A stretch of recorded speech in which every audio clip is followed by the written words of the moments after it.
क्या पढ़े थे हम लोग?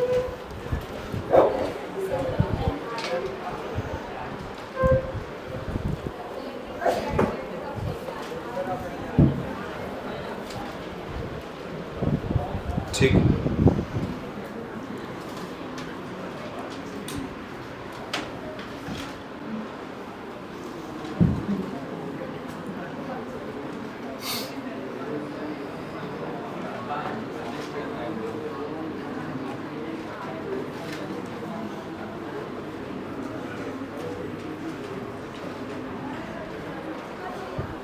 हेडिंग डालो।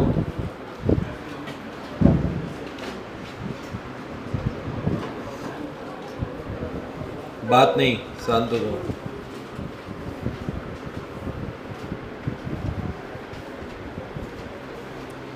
Motion of charge in uniform electric field.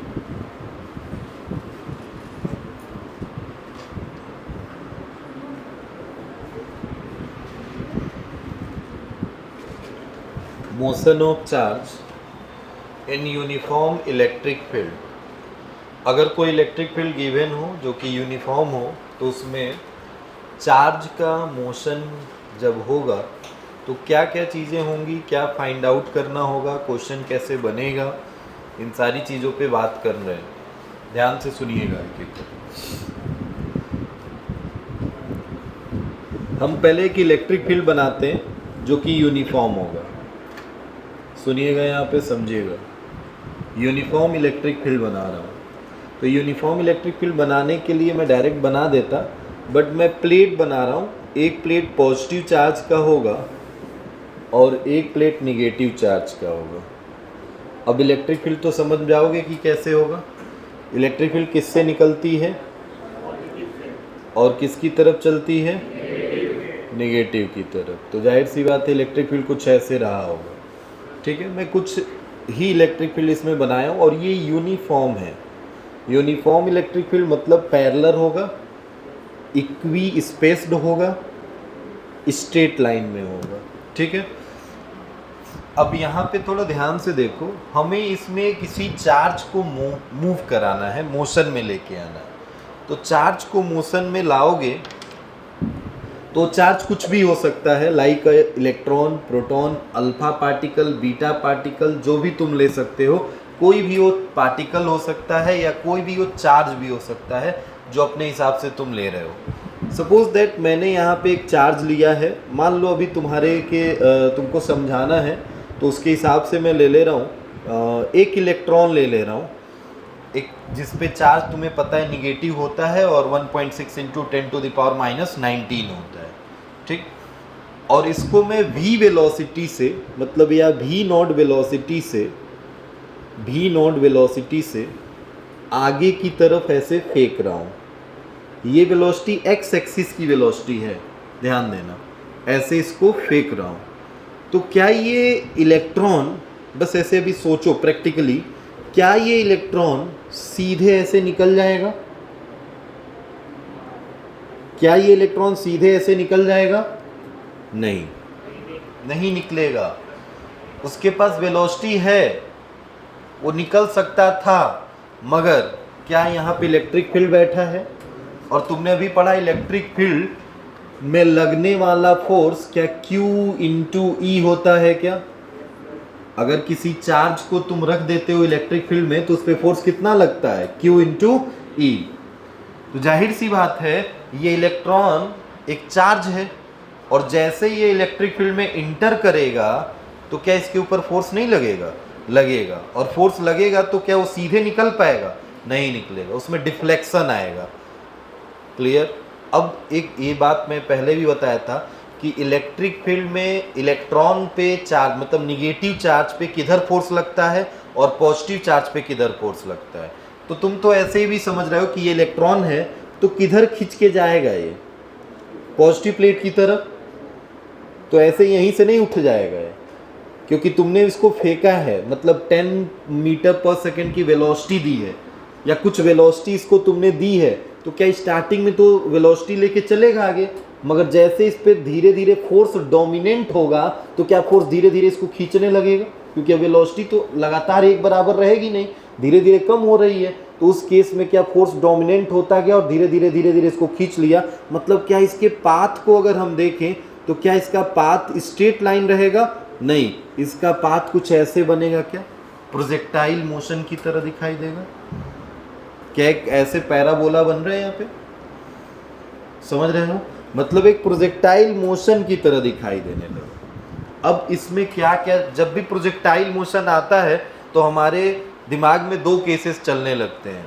याद होगा आपको, प्रोजेक्टाइल मोशन में हर एक चीज़ के दो दो कंपोनेंट ब्रेक हो जाते हैं, चाहे वो एक्सीलरेशन हो, चाहे वो डिस्टेंस हो, चाहे वो हाइट हो, चाहे हमारा वेलोसिटी हो, सब चीज़ के दो दो कंपोनेंट ब्रेक हो जाते हैं। मतलब एक्स एक्सिस और वाई एक्सिस, दो एक्सिस की बात होने लगती है। क्योंकि जब प्रोजेक्टाइल मोशन तुमने पढ़ा होगा तो ऐसे देखो, याद होगा तुम्हें कि यहाँ पे अगर हम वेलोसिटी देखें तो वेलोसिटी भी है और इस वेलोसिटी के दो कंपोनेंट एक्स एक्सिस और वाई एक्सिस, यही तो पढ़ा था। कहीं पे भी अगर ये यहाँ से जैसे ऐसे जा रहा है तो यहाँ पे इसकी वेलोसिटी क्या है, भी है, तो इसमें भी दो कंपोनेंट, बट इसका एक कंपोनेंट क्या हो गया, जीरो, तभी तो ये मैक्सिमम हाइट गेन कर लिया और नीचे अब आने लगा। तो फिर जैसे नीचे है तो वेलोसिटी, मतलब वेलोसिटी के दो कंपोनेंट है तो एक्सीलरेशन के भी दो कंपोनेंट होंगे, एक कौन सा, ए एक्स, और एक कौन सा होगा, ए वाई। और प्रोजेक्टाइल मोशन में याद होगा एक्स एक्सिस में कोई एक्सीलरेशन लगता है क्या, नहीं, एक्स एक्सिस में एक्सीलरेशन क्या हो जाता है, जीरो, और वाई एक्सिस के एक्सीलरेशन को क्या कह देते हैं, जी, प्रोजेक्टाइल मोशन में, क्योंकि वहाँ ग्रेविटी रहती है। बट यहाँ पे जी नहीं बोल देंगे क्योंकि यहाँ ग्रेविटी का वर्क नहीं है, यहाँ पे फोर्स लग रहा है और वो फोर्स ये चार्ज पे लग रहा है और जो कि ये इलेक्ट्रिक फील्ड लगा रहा है, तो जी नहीं होगा। मगर हाँ, एक्स एक्सिस का एक्सीलरेशन जीरो होगा यहाँ पे, क्लियर है इतनी बार। तो ये प्रोजेक्टाइल मोशन का केस बन गया। अब क्वेश्चन क्या पूछता है, थोड़ा ध्यान से सुनिएगा।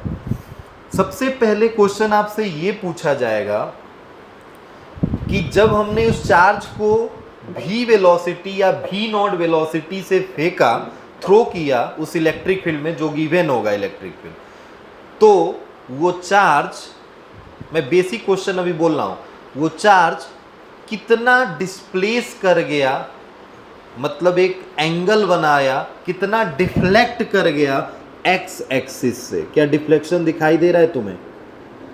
क्या अगर वो सीधे चलता तो क्या ऐसे निकल जाता, मगर क्या धीरे धीरे उठने लगा, तो क्या यहाँ से उसका डिफ्लेक्शन स्टार्ट हो गया। मतलब क्या हमें निकालना है, एंगल थीटा।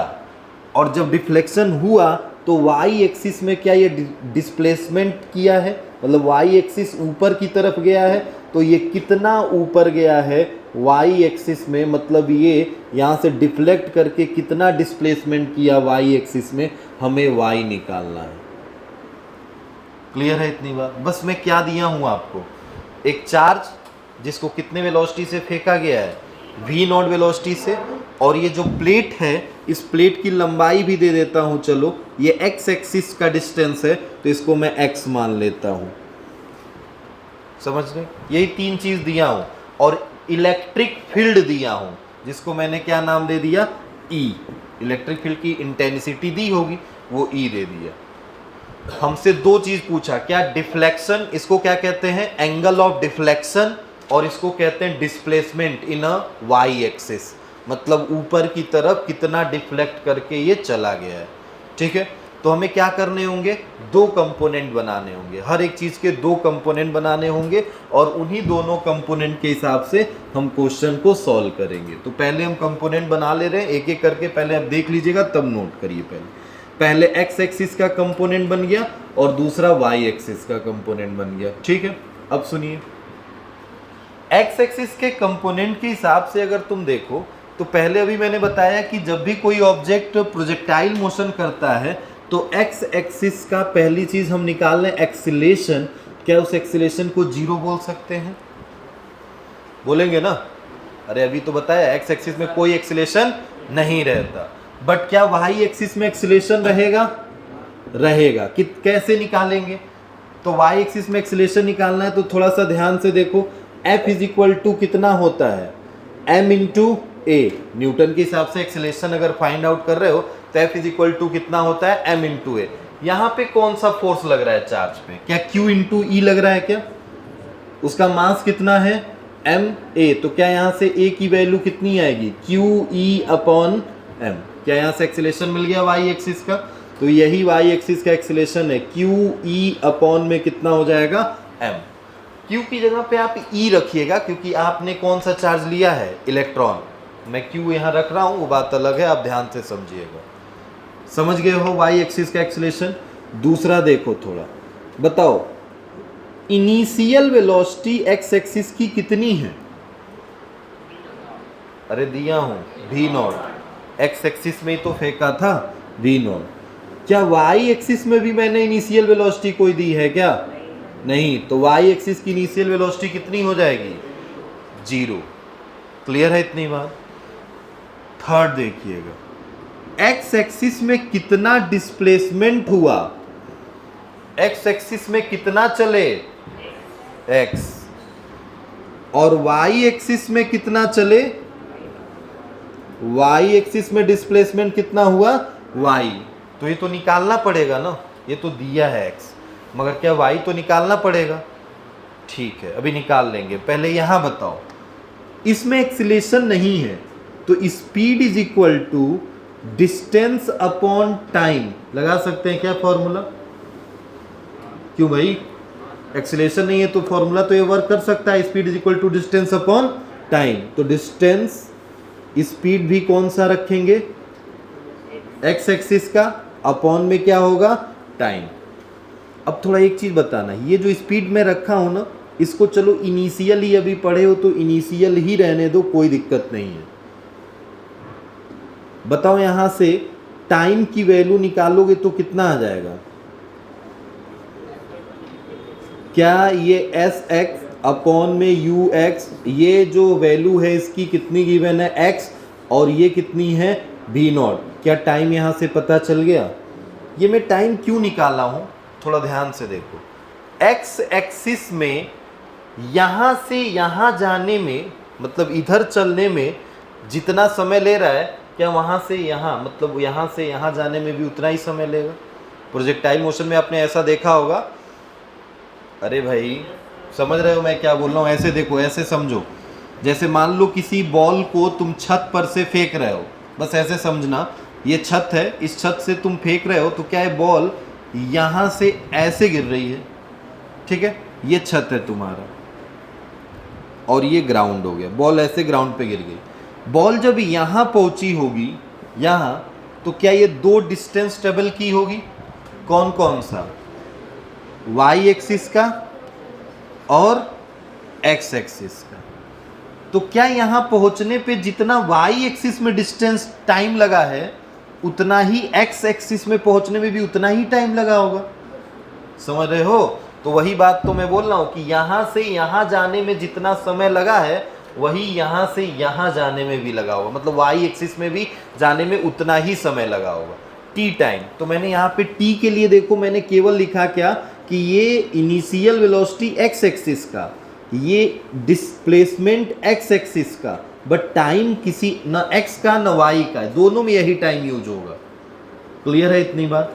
ये टाइम दोनों एक्सिस के लिए क्या है? कॉमन है, जिसकी वैल्यू आई है x upon v naught. Clear? अब बताओ यहाँ पे थोड़ा ध्यान से, y निकालना है, तो क्या मैं लिखूंगा ये, अच्छा ये y एक्सिस का है ना, तो क्या लिखेंगे? y एक्सिस का डिस्प्लेसमेंट, इसमें तो एक्सीलरेशन है, तो क्या इसमें formula speed is equal to distance upon time लगा पाओगे? नहीं। तो क्या हम मोशन की इक्वेशन के पास जाएंगे, और मोशन की इक्वेशन में डिस्टेंस निकालना है अगर, तो क्या सेकेंड इक्वेशन पे जाते हैं या थर्ड पे जाते हैं? तो सेकेंड इक्वेशन क्या होता है? s is equal to u t plus half a t square. और ये देखो y एक्सिस का है, तो u भी किसका होगा?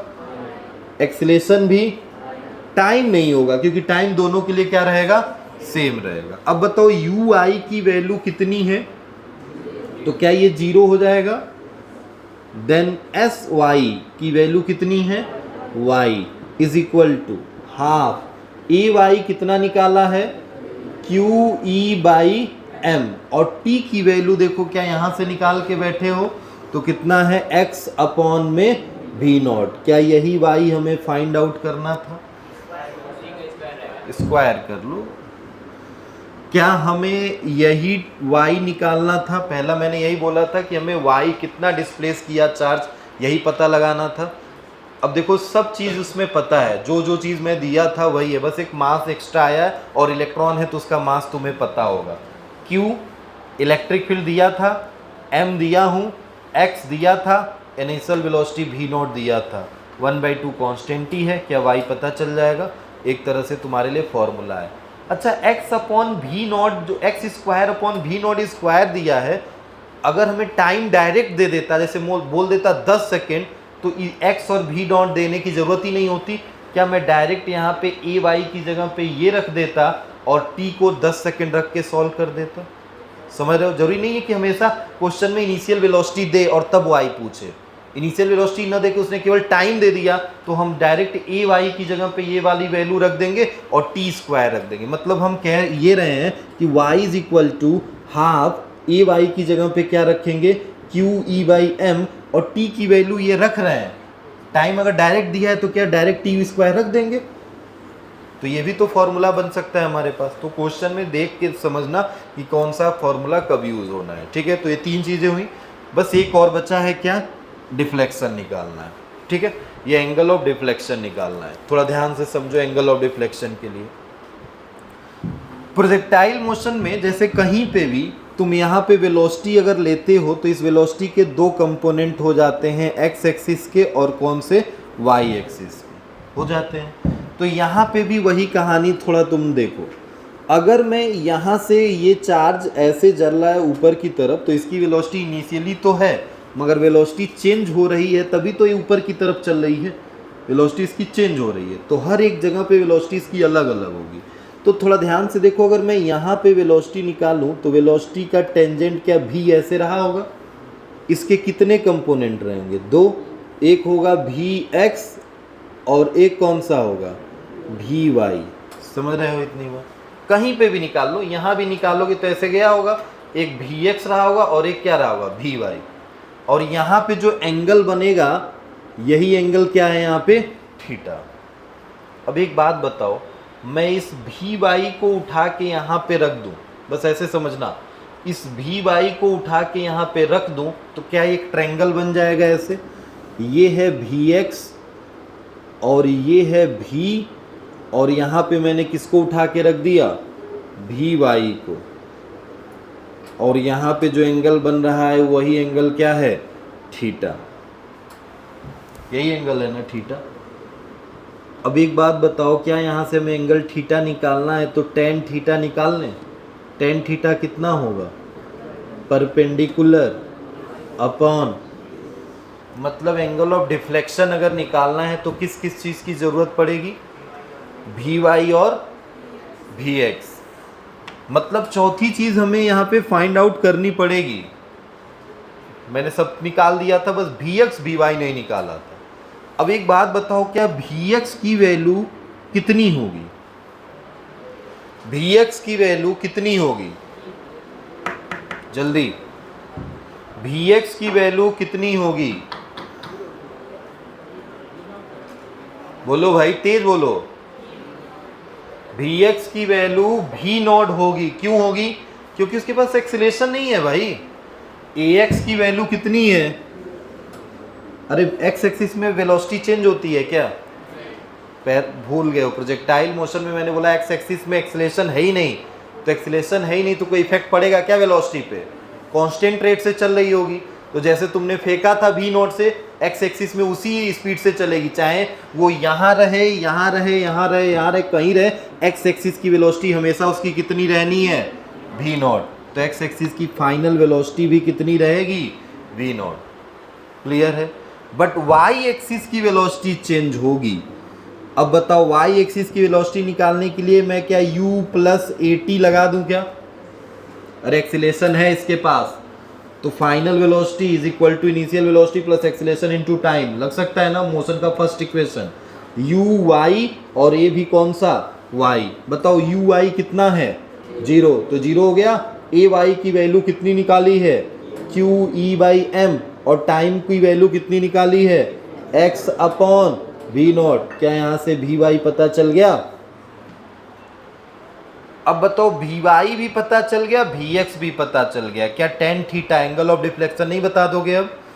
अब बता सकते हो। Then tan theta is equal to V Y upon V X. V Y की वैल्यू कितनी मिली है? तो क्यू ई अपॉन एम, एक्स अपॉन में वी नॉट, ये हो गया। और अपॉन में कितना है? वी एक्स, और वी एक्स की वैल्यू कितनी मिली है हमारे पास? V naught. तो वी नॉट से वी नॉट मल्टीप्लाई होके q e m x upon v naught square, ये बन जाएगा टेन थीटा। यहाँ से निकलेगा एंगल ऑफ डिफ्लेक्शन। क्लियर है इतनी बात? ये लास्ट हमारा एंगल ऑफ डिफ्लेक्शन ही था, बाकी हमसे पूछा क्या गया था? वाई। अच्छा, एक चीज़ इसमें भी वही कहानी, अगर हमें वी वाई निकालना है तो मैं ए वाई की तो वैल्यू पुट कर दिया, और टी की वैल्यू अगर दी थी तो मैं टी की वैल्यू पुट नहीं करूँगा, टी को ऐसे छोड़ दूंगा।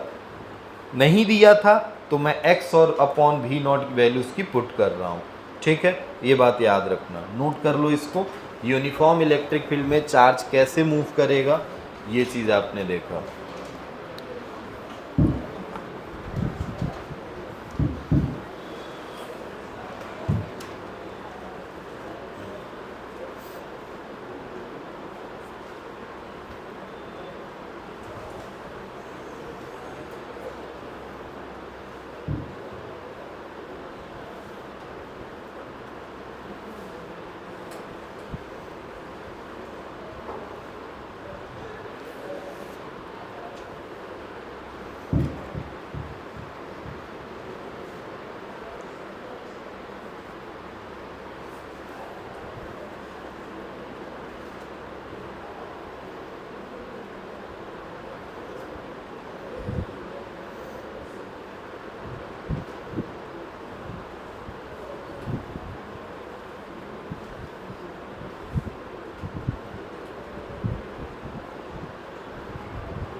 हो गया?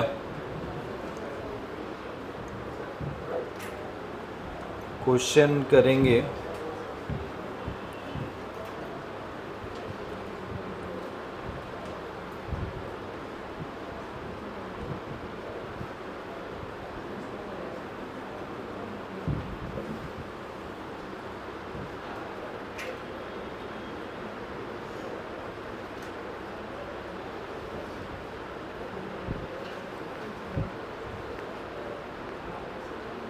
क्वेश्चन बोल रहा हूँ मैं, क्वेश्चन नोट करिएगा।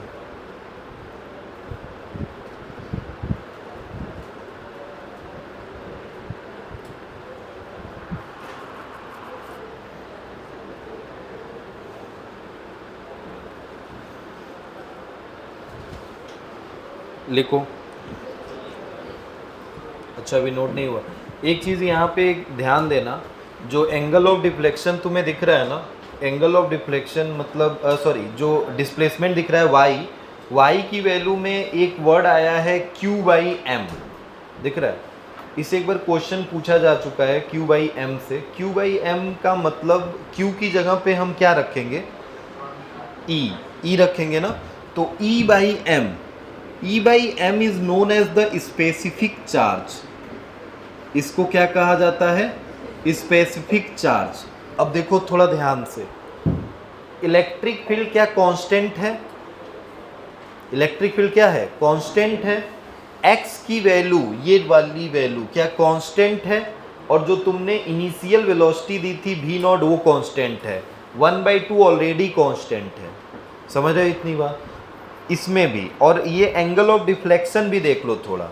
एंगल ऑफ डिफ्लेक्शन में क्या क्या कांस्टेंट है? Electric field x and v नॉट। अगर हम E बाई m मतलब चार्ज अपॉन m इसकी वैल्यू देखें तो बोला गया है E बाई m is the directly proportional to the theta, मतलब एंगल ऑफ डिफ्लेक्शन उसी का ज़्यादा होगा जिसका स्पेसिफिक चार्ज ज़्यादा होगा। क्वेश्चन पूछा गया है E बाई m, ध्यान से सुन लो फिर से मैं क्या बोल रहा हूँ। E बाई m का रेशियो जिसका ज़्यादा होगा उसका एंगल ऑफ डिफ्लेक्शन क्या होगा? ज़्यादा होगा। एंगल ऑफ डिफ्लेक्शन जैसे मान लो तुमको एक पैटर्न बना के दे देगा, जैसे ये ड्रॉ कर लियो ना फिगर। अब जैसे मान लो मैंने एक चार्ज ऐसे दिया है, ये E है, या मान लो इसको मैं Q दे देता हूँ, ठीक, और दूसरा चार्ज देता हूँ Q, ये 1 है, ये 2, Q2, और इसको मैं ऐसे बनाता हूँ, और एक चार्ज और देता हूँ Q3 और उसको मैं ऐसे बनाता हूँ। यही क्वेश्चन बन गया। आप थोड़ा ध्यान से देखना, या ये बहुत ज़्यादा डिफ्लेक्ट हो गई है तो इसको ऐसे कर लो। समझ गए हो? कितने चार्ज हैं तुम्हारे पास? 1, 2 और 3।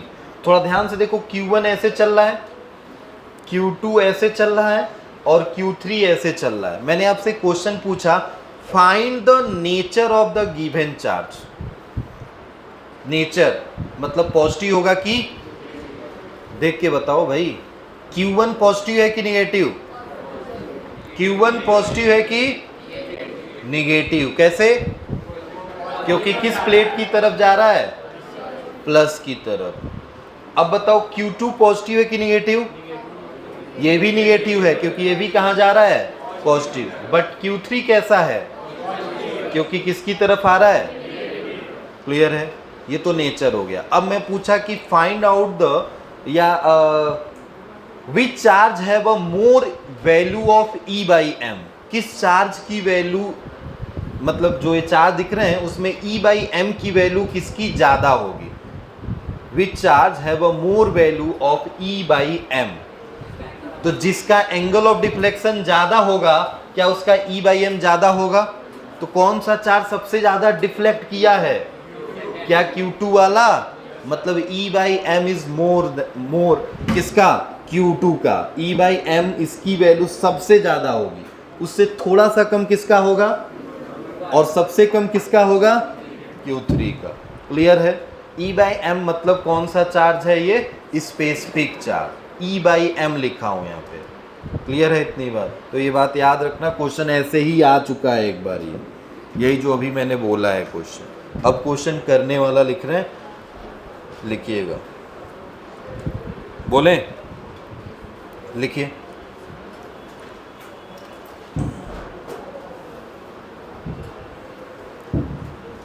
A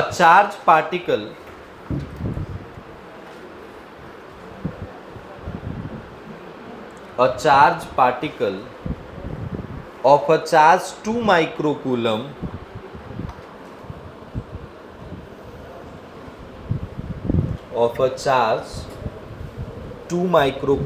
and mass 10 milligram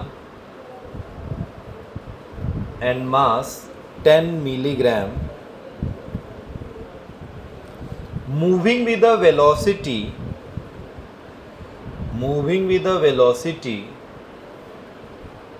1000 meter per second, 1000 है, moving with a velocity 1000 meter per second, enter a uniform electric field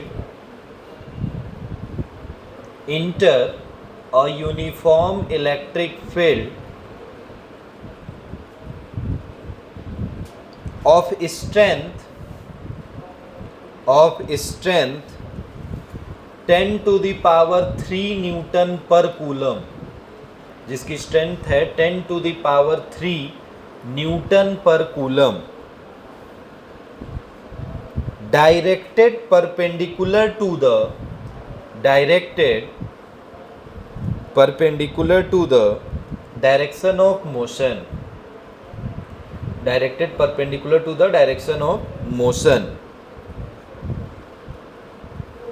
find the velocity and displacement, find the velocity and displacement of a particle after 10 second. ठीक है, solve करिएगा। पहले question पढ़ लीजिए, पढ़ के समझिए, उसके बाद बताइए।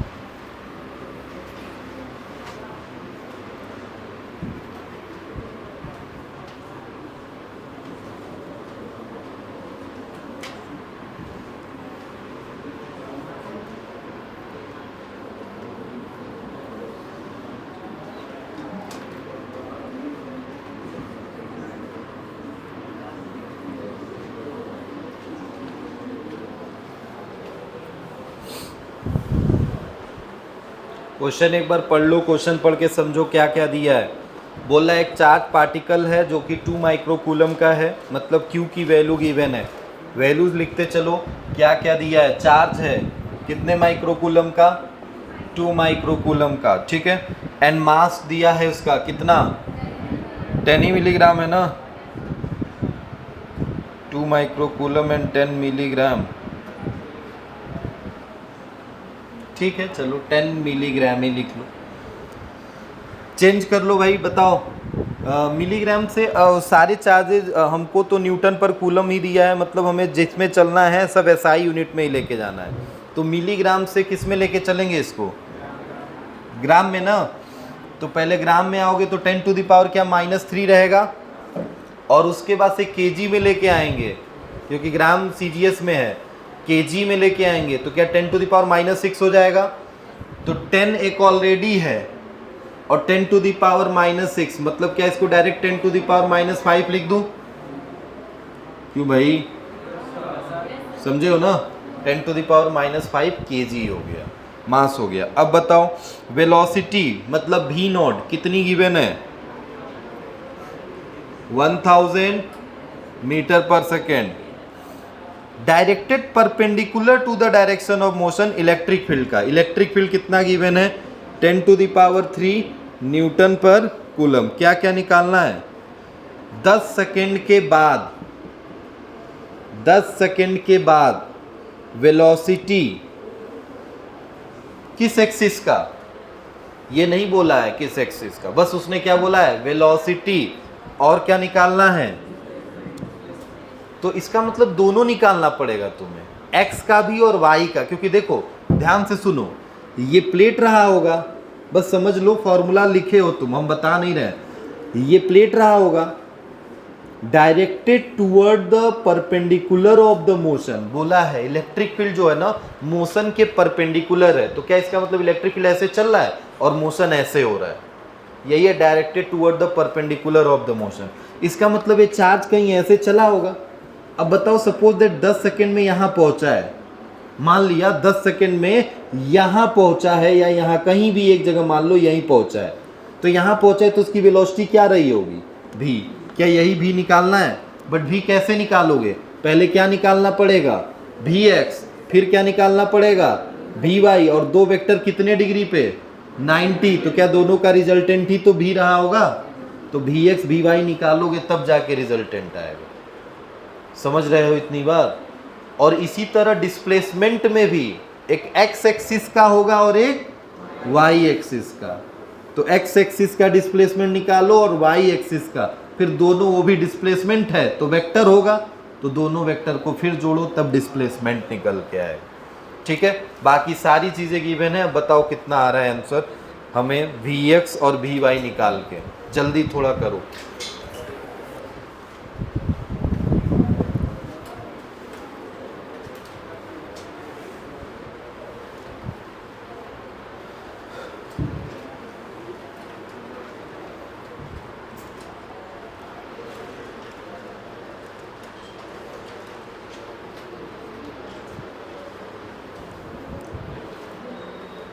जल्दी बताइए।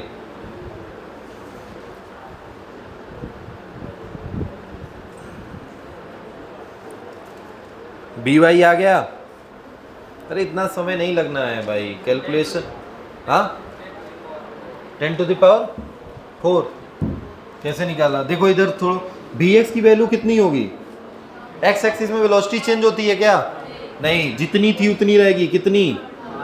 1000 मीटर पर सेकेंड। वाई एक्सिस में आओ। वाई एक्सिस का फॉर्मूला अगर याद है तब तो ठीक है, नहीं याद है तो ऐसे देखो, u i a y t, ये तो लिख सकते हो ना। बताओ यू आई कितना होता है, ए वाई कितना है, q e by m into में टी। टी की वैल्यू मत रखो, क्यों? क्योंकि टाइम दे दिया है, यही मैं बोल रहा था। टाइम क्या ऑलरेडी दे दिया है, कितना? 10 सेकेंड। चार्ज कितना है? 2 इंटू 10⁻, इलेक्ट्रिक फील्ड कितना है? 10⁻3। मास कितना है? 10⁻⁻5। और टाइम कितना दिया है?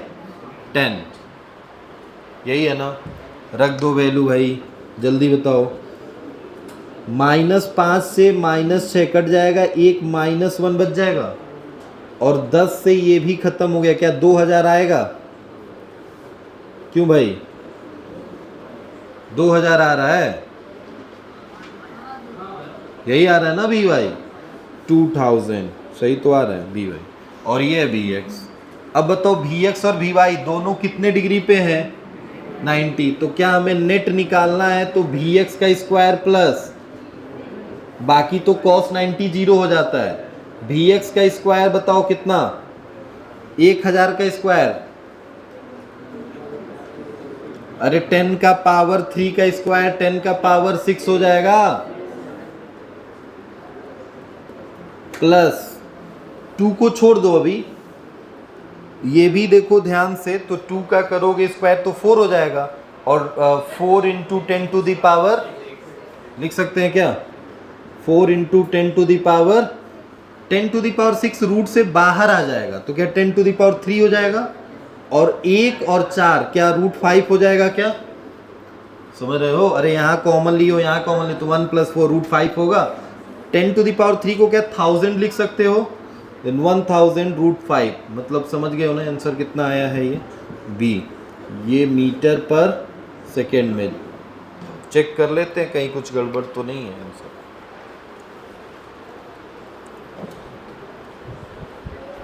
फाइनल वेलोसिटी आ रही है, ठीक है, 1000 √5 मीटर पर सेकेंड। डिस्प्लेसमेंट अब बता दो, एक्स एक्सिस का डिस्प्लेसमेंट निकालो और वाई एक्सिस का, वो तो निकाल सकते हो भाई।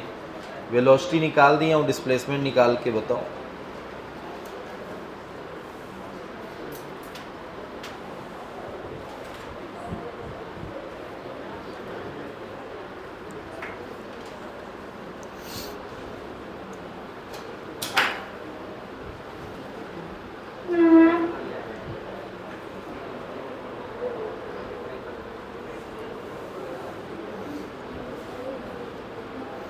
बताओ एक्स एक्सिस में कितना चले हो?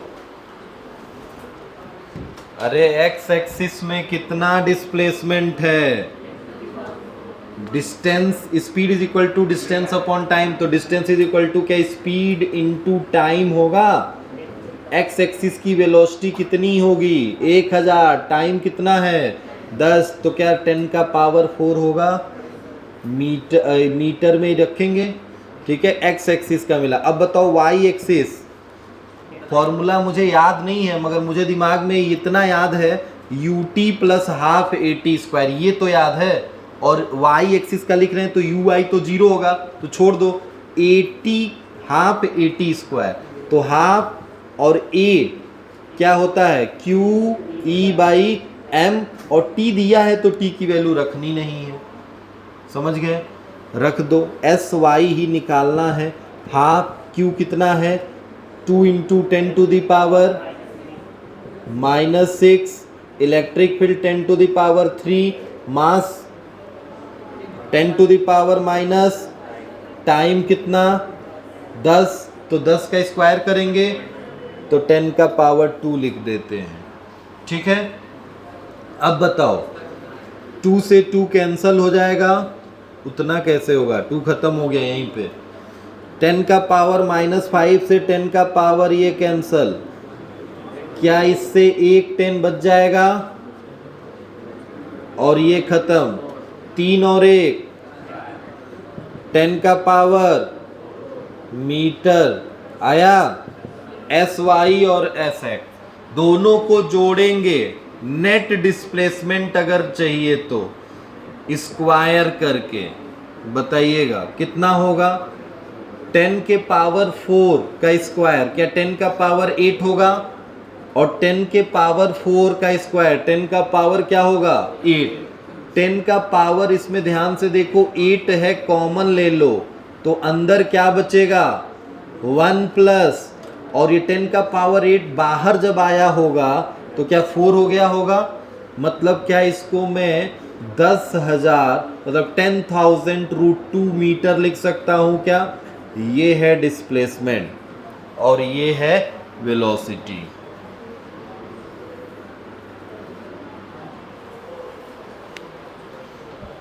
नोट कर लो। अब बस केवल एक्स एक्सिस और वाई एक्सिस का लिख के छोड़ दोगे तो गलत है, हमें दोनों एक्सिस का निकालना था, इसलिए हमने इतना इसमें वर्क किया है।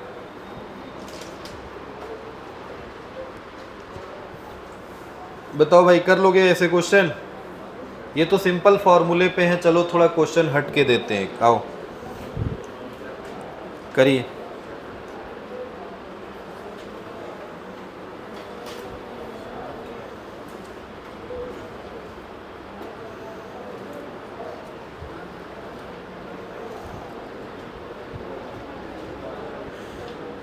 बोले बनाओ फिगर एक छोटा। बात नहीं, फिगर बनाओ, आंसर पूछ रहे जिससे बताएगा। इलेक्ट्रिक फील्ड बना लो।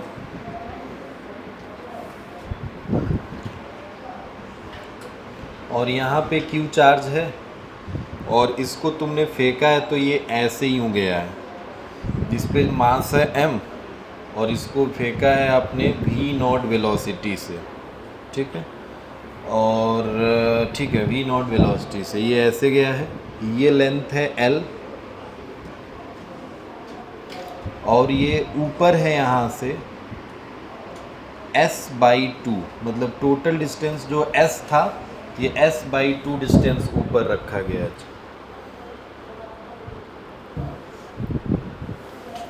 ठीक है। अब क्वेश्चन क्या पूछ रहा है मैं लिख रहा हूं, find the minimum value of v0 for which charge q just cross the plate.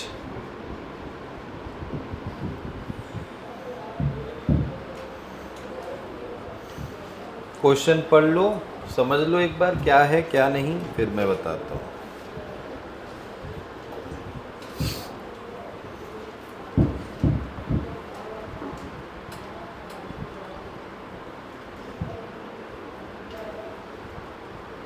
बोला है find the minimum value of v0 for which a charge q just cross the plates.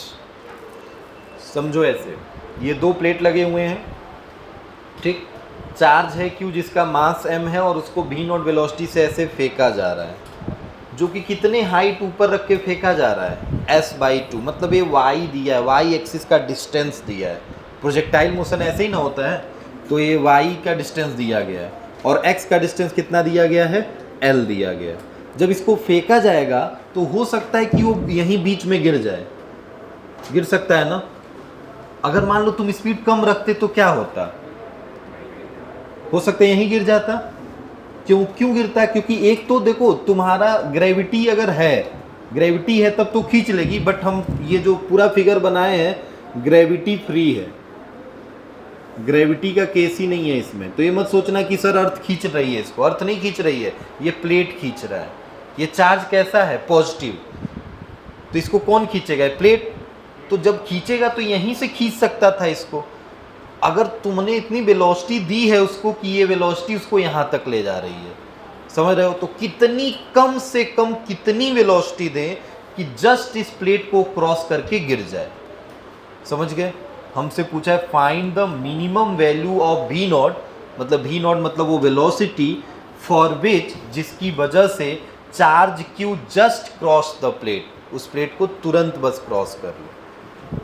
बताओ, अब लगा सकते हो, क्वेश्चन सॉल्व कर सकते हो, वी नॉट की वैल्यू निकालनी है, कोशिश करो एक बार, 2 मिनट टाइम ले लो, सॉल्व करो, देखो अगर कर सकते हो तो बताओ।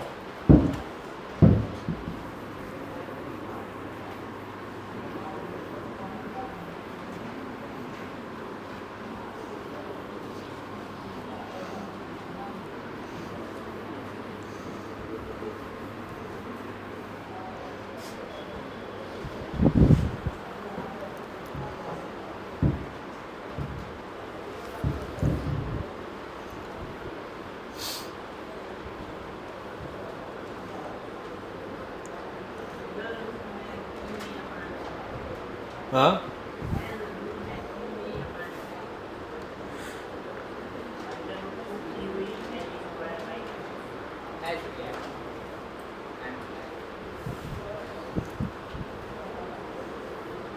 कितना आया है तुम्हारा MS, कितना है तुम्हारा?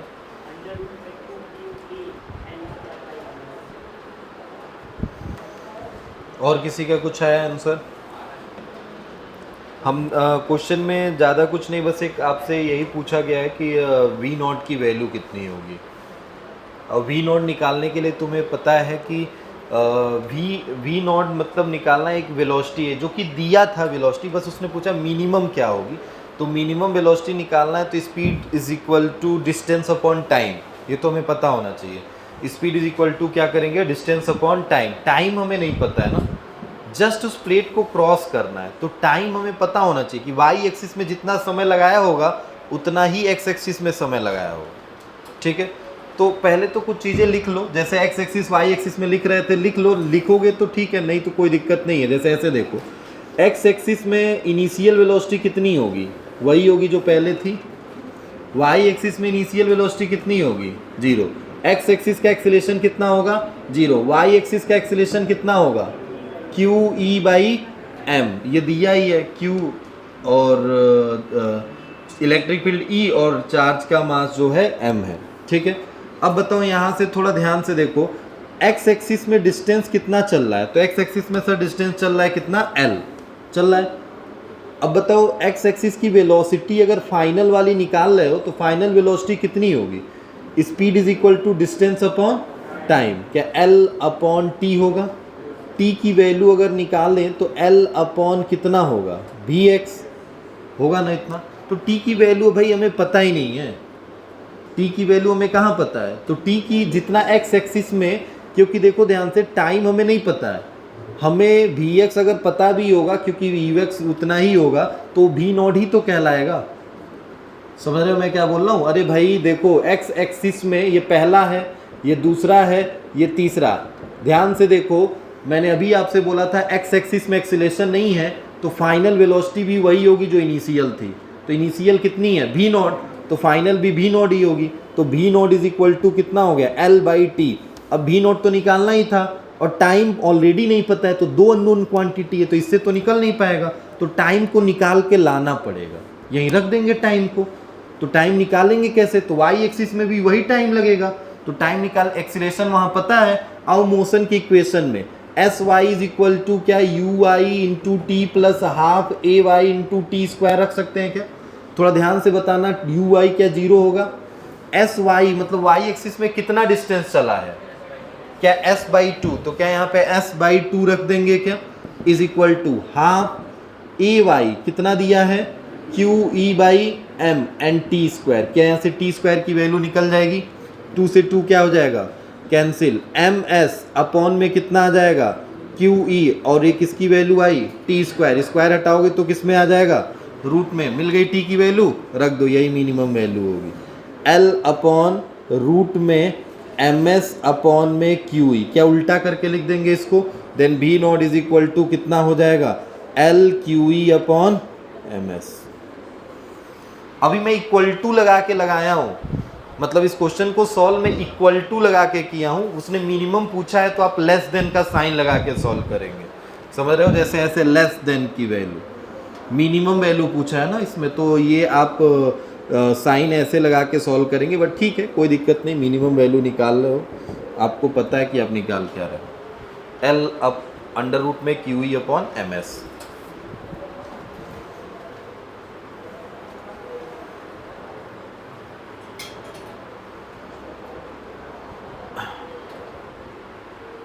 ठीक है, नोट कर लो इसको, बाकी एक क्वेश्चन अभी है टाइम। ठीक है, नेक्स्ट टॉपिक तो अभी नहीं स्टार्ट कर रहे हैं, क्वेश्चन दे रहे हैं आपको, क्वेश्चन ही करिए पहले।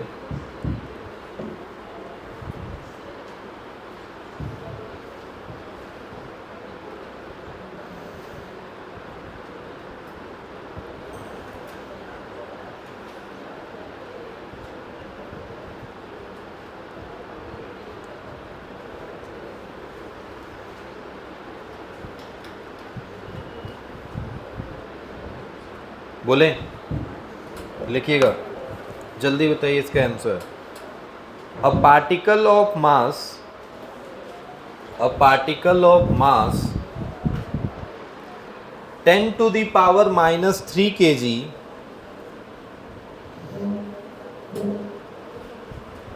and charge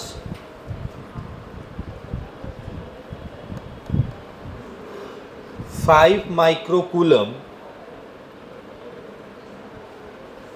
is thrown at a speed of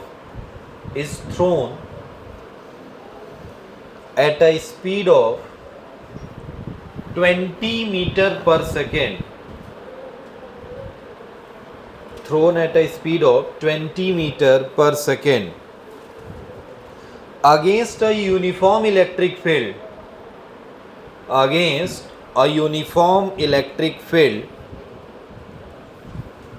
of strength 2 into 10 to the power 5 Newton per coulomb. 2 into 10 to the power 5 Newton per coulomb. How much distance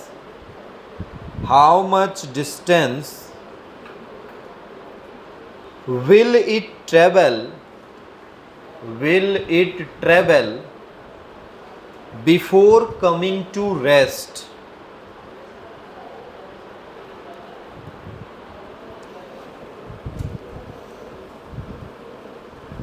कितना डिस्टेंस चलेगा वो रेस्ट पे आने से पहले। अब क्वेश्चन एक बार पढ़ लो, देखो बोला है कि एक पार्टिकल जिसका मास कितना दिया है 10 to the power minus 3 kg, charge है 5 माइक्रोकूलम का और उसको फेंका गया है 20 मीटर पर सेकेंड से, ठीक है, against uniform electric field. Against का मतलब समझ रहे हो, क्या यही फिगर बनेगा? नहीं, ये अगेंस्ट इलेक्ट्रिक फील्ड में फेंका गया है क्या? इलेक्ट्रिक फील्ड इधर चल रही है तो उसके अगेंस्ट, मतलब उसमें यूनिफॉर्म इलेक्ट्रिक फील्ड है, मगर फिगर ऐसा नहीं होगा। बस अभी तुम समझ जाओगे, क्वेश्चन पढ़ के तुम्हें लग रहा होगा कि अरे ये तो मैंने पढ़ा है, मोशन ऑफ चार्ज पार्टिकल, लगोगे ये सब फॉर्मूला लगाने। तो फॉर्मूला लगाने से पहले सोचो कि पहले वो अगेंस्ट बोला है तो अगेंस्ट का मतलब क्या हम करने वाले हैं। हम इलेक्ट्रिक फील्ड बनाएंगे तो ऐसे, मगर उसमें जो चार्ज है ना उसको फेंकेंगे इधर ऐसे अगेंस्ट इलेक्ट्रिक फील्ड। तो अब फिगर ये सब नहीं बनेगा ना कोई, ये इसमें अब प्रोजेक्टाइल मोशन आना ही नहीं है। इसमें क्या प्रोजेक्टाइल मोशन आएगा क्या? नहीं, सीधे चल जाएगा स्ट्रेट लाइन में, तो सीधे सिंपल फार्मूला लगा देंगे इसमें जो लगेगा। आपने पढ़ा ही है इसमें कौन सा फार्मूला लगाना है। और स्ट्रेट लाइन में फार्मूला अगर एक्सीलरेशन है इसके पास तो मोशन का इक्वेशन लगा देना। और एक्सीलरेशन कैसे निकलेगा बताओ? एक्सीलरेशन कैसे निकलेगा? अरे वही F इज इक्वल टू कितना, m इंटू ए से। F कितना होगा? Q इंटू ई। अभी भी इस पे भी Q पे उतना ही लगेगा, m इंटू ए की वैल्यू निकाल लेना, क्यू ई अपॉन में m। एक्सीलरेशन वही रहने वाला है, एक्सीलरेशन में कोई चेंज नहीं होगा। ठीक है, बताओ कितना आ रहा है?